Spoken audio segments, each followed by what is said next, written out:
Perkenalkan, nama saya Happy Sentoso dengan NIM A11 2022 14021. Di sini saya akan menjelaskan sebuah aplikasi dan paper yang kami buat. Di sini tim kami terdiri dari Halim Jayakusuma Wiradinata, Happy Sentoso saya sendiri, dan Dwi Nuralpin.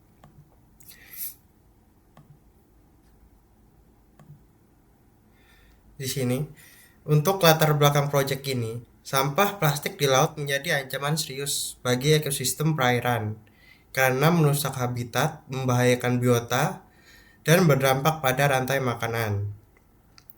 Pemantauan manual sulit dilakukan secara kontinu, sehingga dibutuhkan deteksi otomatis yang efisien. Deteksi pada citra bawah air menantang akibat keruhan, perubahan pencahayaan, distorsi warna, serta objek kecil berkontras rendah yang sering mirip dengan latar seperti pasir, kerang, dan ganggang. Karena kebutuhan operasional menuntut real time, penelitian ini menggunakan YOLO versi 11S untuk menyeimbangkan kecepatan dan akurasi. Fokus proyek ini ada menganalisis pengaruh jumlah AirPods terhadap kinerja YOLO versi 11S. Model dilatih 0 hingga 100 AirPods dengan protokol tetap. Lalu, dievaluasi pada checkpoint setiap 20 AirPods.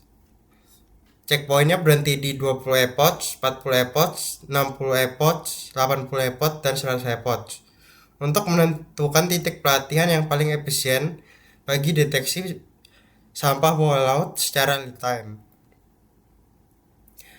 Sedangkan untuk dataset yang digunakan, penelitian ini menggunakan dataset publik Underwater Plastic Pollution Detection dari Kaggle Arnapas.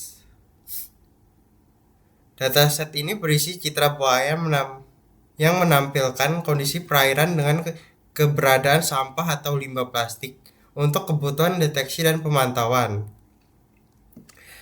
Dataset dipilih karena publik karena mudah direplikasi, relevan dengan konteks underwater trash detection, dan memiliki variasi kondisi visual yang menantang, sehingga cocok untuk menguji robustness model. Dalam implementasi notebook, dataset diunduh menggunakan Kaggle API, lalu dianotasi disiapkan ke format yang kompatibel dengan YOLO bounding box, dan data dibagi menjadi trend dan pol 80:20 secara konsisten menggunakan sheet yang tetap agar perbandingan antar checkpoint AirPod tetap apple to apple.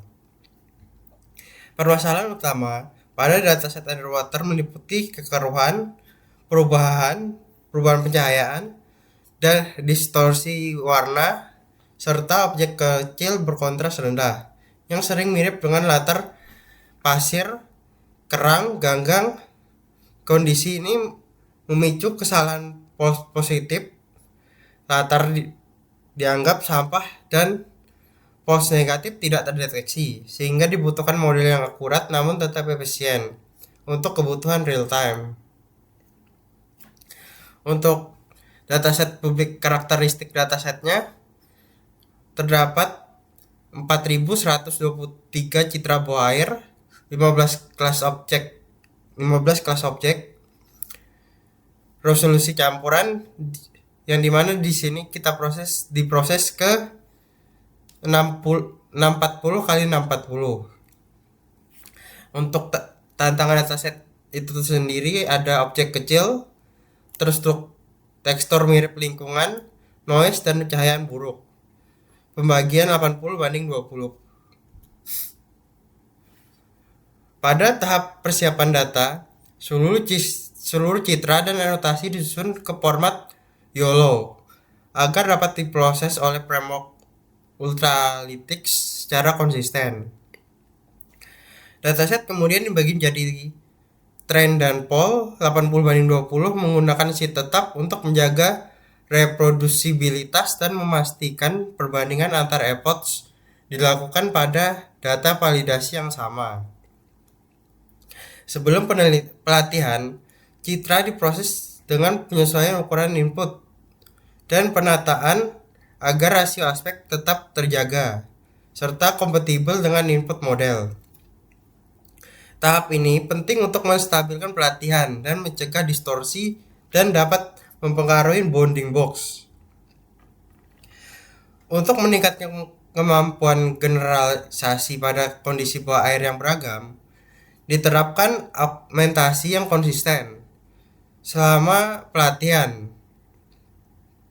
Misalnya transformasi geometris seperti flip or scale, serta penyesuaian warna atau brightness sesuai konfigurasi Ultralytics. Augmentasi ini bertujuan membuat model lebih robust terhadap kekaruhan, perubahan pencahayaan, dan variasi ukuran objek yang umum terjadi pada citra bawah air.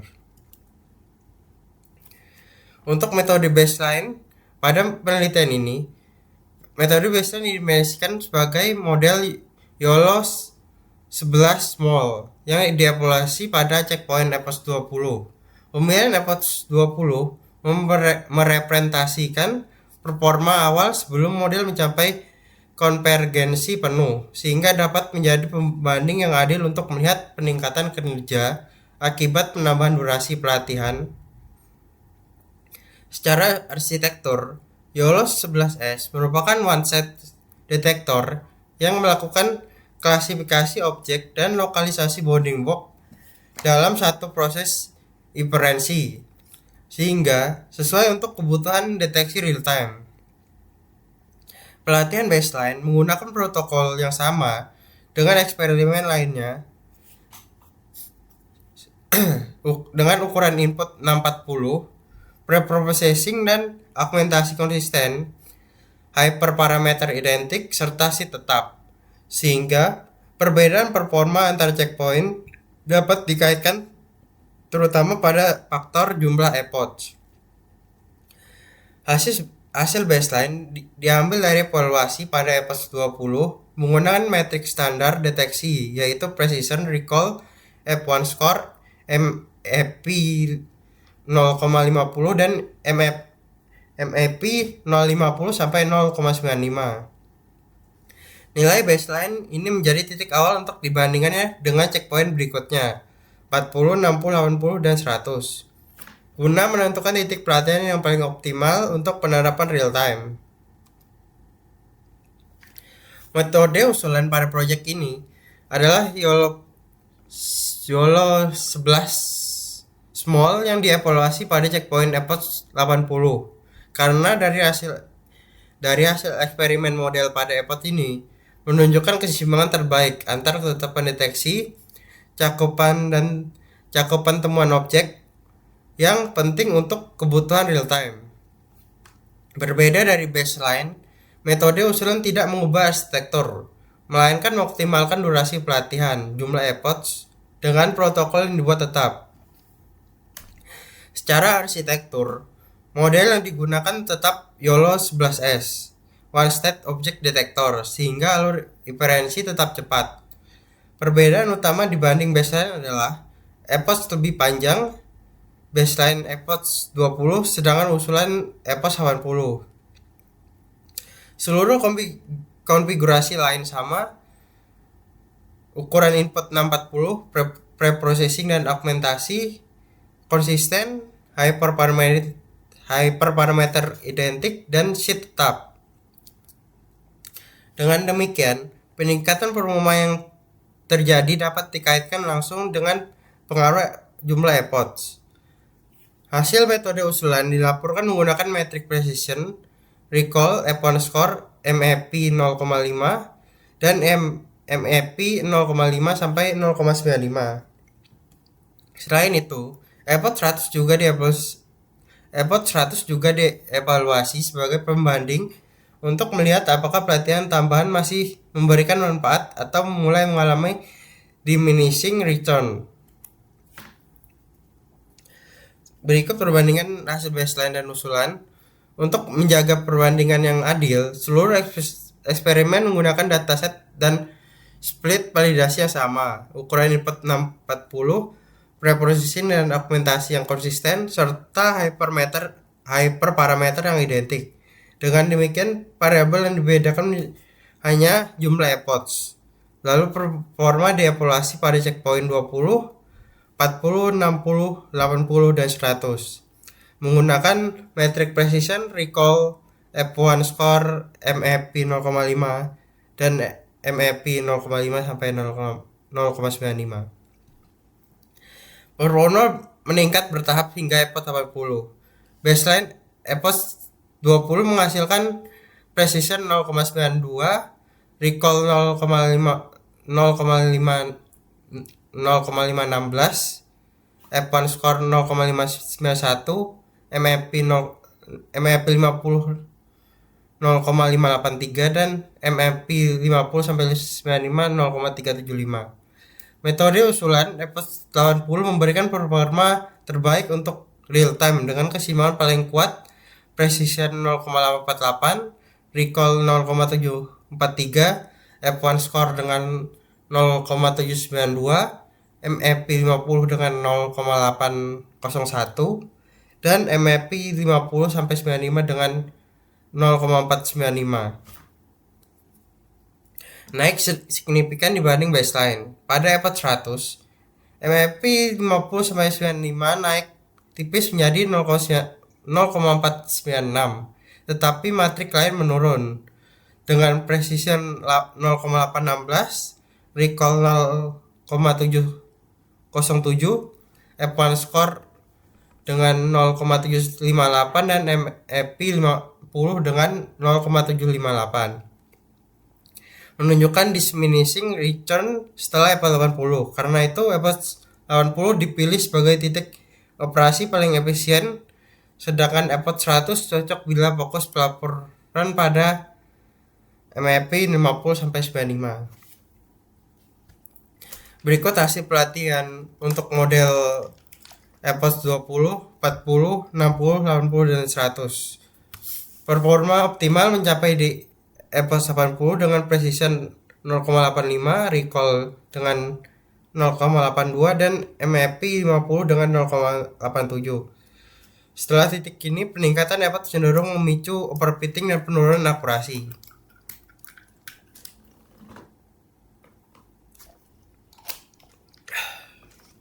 Dan berikut untuk visualisasi kondusen matriknya.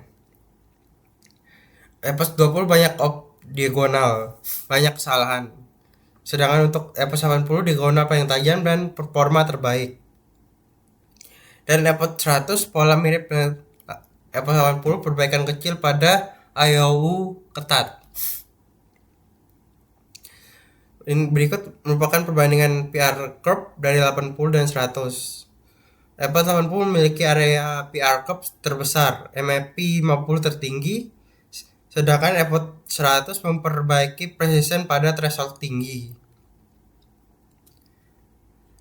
Berikut hasil contoh deteksi pada AirPods 80.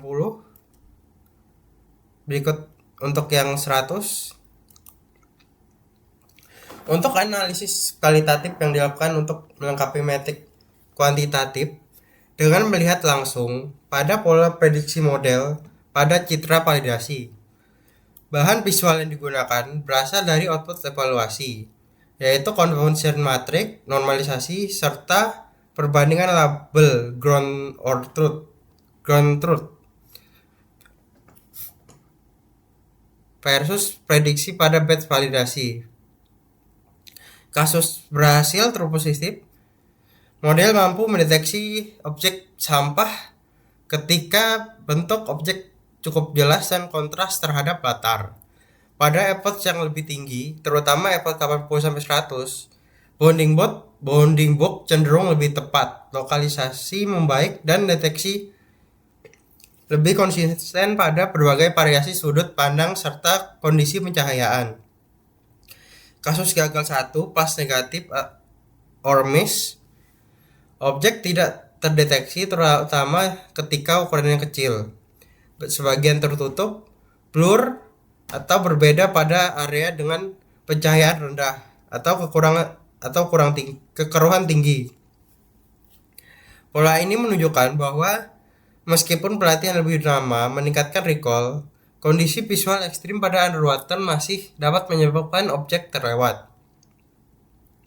Kasus gagal 2, false positif, kesalahan juga muncul ketika tekstur atau warna latar, misalnya pasir, kerang atau pantulan cahaya atau gelembung, menyerupai karakteristik sampah sehingga terdeteksi sebagai objek. Ini menjelaskan mengapa peningkatan epoch selalu menaikkan semua matriks secara merata. Model dapat menjadi lebih sensitif terhadap pola tertentu pada latar yang kompleks. Kesimpulan kualitatifnya, secara visual, model pada epoch 80 memberikan prediksi paling seimbang. TP meningkat dan false negatif berkurang, sehingga cocok untuk kebutuhan real time. Sementara itu, epoch 100 dapat memperbaiki ketelitian pada beberapa kasus, selaras dengan MFP 0,50 hingga 0,95 yang sedikit lebih tinggi. Tetapi masih ditemukan false positif dan false negatif pada kondisi latar dan pencahayaan yang ekstrim, sehingga manfaat pelatihan tambahan setelah epoch 80 cenderung menurun. Kenapa epoch 80 optimal? Pertama, titik keseimbangan antara overfitting dan undertraining. Kemudian kedua, recall tinggi. Yang ketiga, ada precision tinggi, dan keempat, F1 score tertinggi. Mengapa epoch 103 lebih baik? Pertama, model mulai overfitting. Kedua, recall turun. Banyak objek kecil yang terlewat. Yang ketiga, tetapi MFP 50-95 naik. Lokalisasi lebih presisi. Dan untuk kesimpulan dari PPT ini, YOLO 11S efektif untuk deteksi sampah bawah air real time dengan performa naik signifikan dari epoch 20 hingga 80. Epoch 80 berbobot terbaik dengan precision 0,842, recall 0,743, dan F1 score dengan 0,790. Sedangkan untuk epoch 100 terbaik untuk lokalisasi ketat, MFP 50 hingga 95 tertinggi. Pemilihan dapat tergantung pada kebutuhan sistem. Untuk real time dan stabil kita memilih epoch 80, dan untuk laporan dengan presisi tinggi kita menggunakan epoch 100. Sekian untuk yang presentasinya. Di sini saya akan menjelaskan aplikasinya. Berikut aplikasi yang kami buat. Di sini saya menggunakan training yang 80 epoch. Berikut contohnya. Untuk run validation-nya.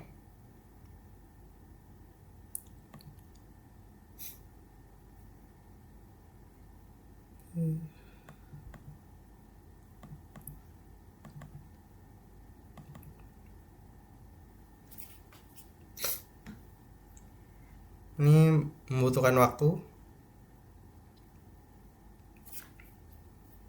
Ini untuk yang menggunakan gambar.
karena membutuhkan waktu, kita ke programnya aja dulu terlebih dahulu. Di sini pertama-tama kita mengimport untuk upload Kaggle agar bisa support Kaggle-nya. Di sini menggunakan Kaggle JSON. Kemudian masuk ke tahap untuk install dan import. Di sini untuk mengimport yang diperlukan dan menginstal proses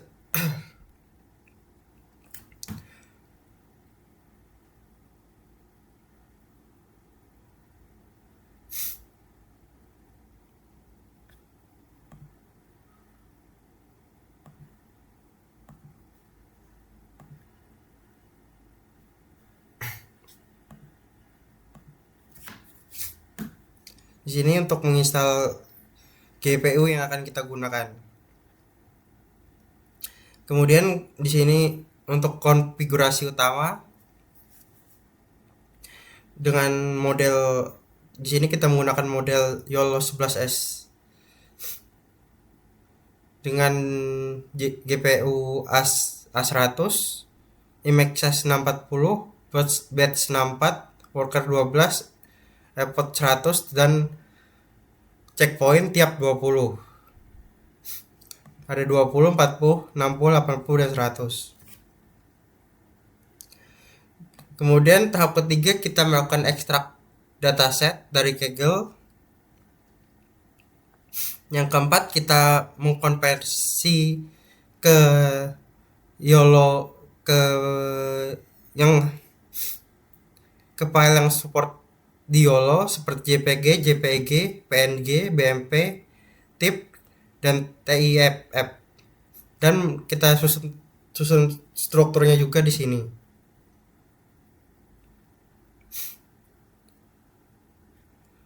Kemudian di sini kita melakukan split dataset menjadi 80 dan 20. Di sini kita mulai melakukan training dengan checkpoint tiap 20 AirPods.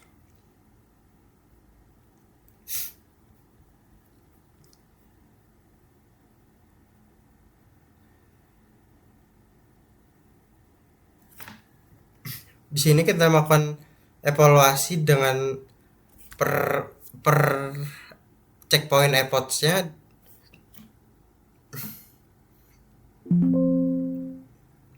Di sini kita nanti mendapatkan hasil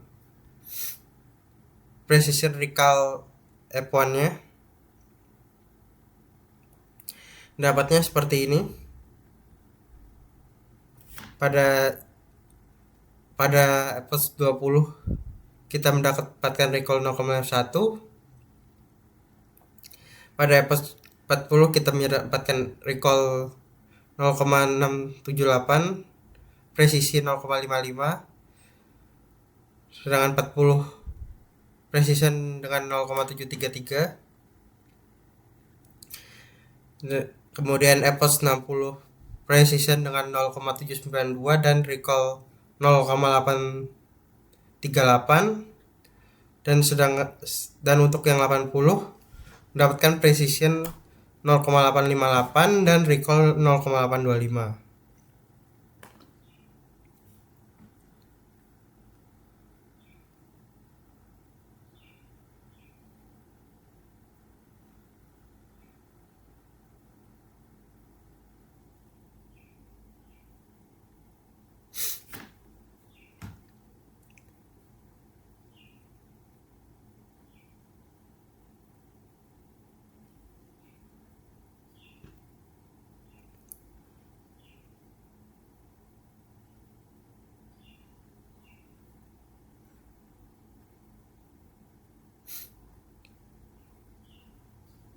Kemudian ini yang untuk yang AirPods 100. Program untuk yang menghitung AirPods 100. Di sini mendapatkan precision overall 0,850, recall overall 0,858, MAP 50 dengan 0,884 dan MAP 50 hingga 95 0,562.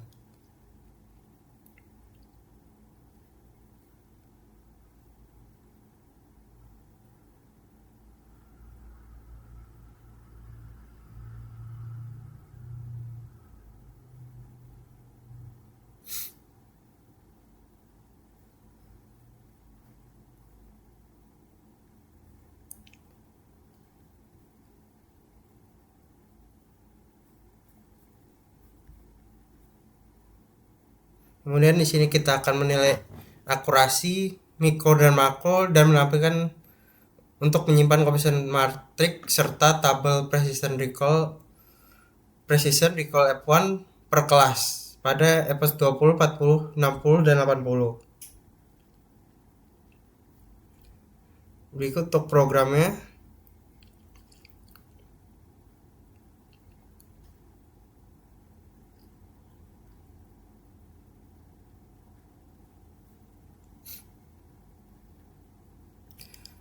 Sehingga mendapatkan tabel seperti ini. Untuk epoch 20 dengan akurasi mikro 0,001, akurasi makronya 0,0009, precision overall 0,555, sedangkan untuk recall overall 0,510, MAP 50-nya 0,538 dan MAP 50 hingga 95-nya 0,326. Sedangkan untuk epoch 40 akurasi mikronya 0,004, akurasi makronya 0,041, precision overall-nya 0,732,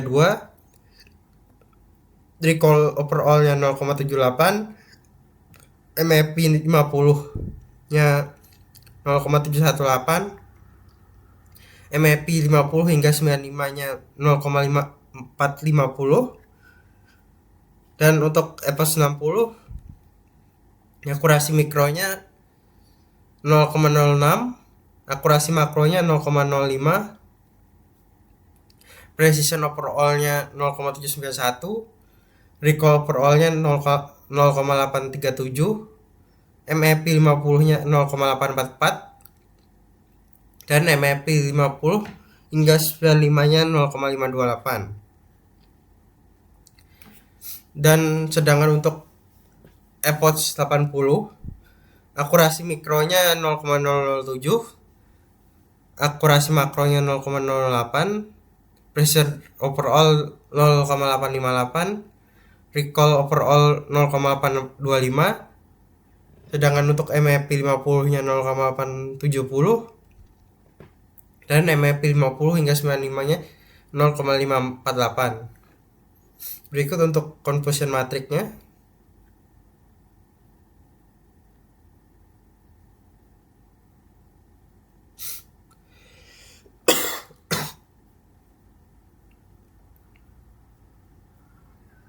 Dan untuk yang confusion matrix yang 100. Sekian untuk programnya. Kita balik ke yang tadi. Di sini udah dapatkan hasil seperti ini.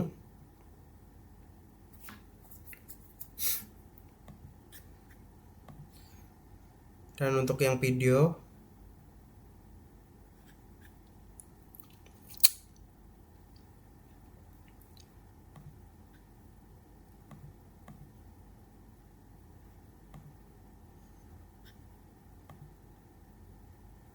sedang processing.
memang membutuhkan waktu.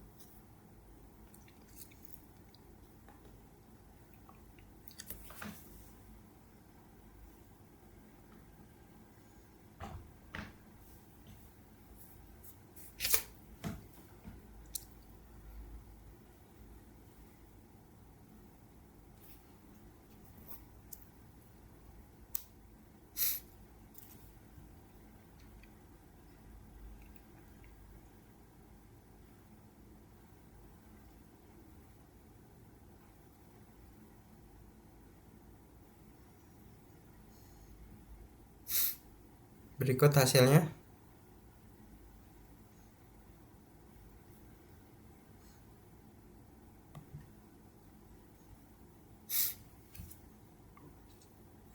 Di sini terlihat bahwa P batal lebih banyak dari yang lain. Berikut sekian presentasi yang dapat saya berikan. Mohon maaf jika ada salah kata. Terima kasih.